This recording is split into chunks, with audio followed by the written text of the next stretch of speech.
Mega DSC ఇది చాలా రోజుల నుండి వినబడుతున్నటువంటి మాట. అంటే జగన్ అధికారంలోకి వచ్చాక వేస్తున్నటువంటి మెగా డిఎస్సి గురించి ఓ పక్కన చర్చోపచర్చలు నడుస్తున్నటువంటి వేళ మొన్న ఈ మధ్యన బొత్స సత్యనారాయణ మాట్లాడటం, ఆ పైన పక్కకు వెళ్ళిపోవడం, తాజాగా జ్యోతినో ఈనాడు వాళ్ళ ఒక కథనాన్ని రాసుకొచ్చింది.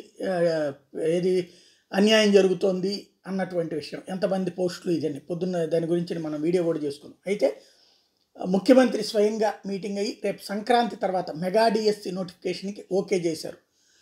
రేపటి పత్రికలో సహజంగా వస్తుంది, ఎలక్షన్లను దృష్టిలో పెట్టి అన్నటువంటి ఏ ఏడు పైన ఒకటే. కానీ ముందు మెగా డిఎస్సి వేయటం, రిక్రూట్మెంట్ అంటే అడ్మిషన్, అదే ఎగ్జామ్స్ నోటిఫికేషను, ఎగ్జామ్స్ చేతికి ఆర్డర్లు 2 నెలల్లో ఇవ్వగలిగితే జగన్మోహన్ రెడ్డిని జీవితకాలం గుర్తుపెట్టుకుంటారు.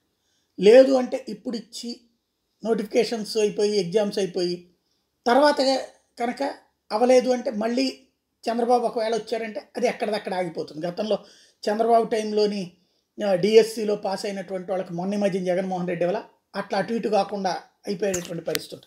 కాబట్టి అది చెయ్యగలిగితే జీవితకాలం జగన్ గుర్తుపెట్టుకుంటారు.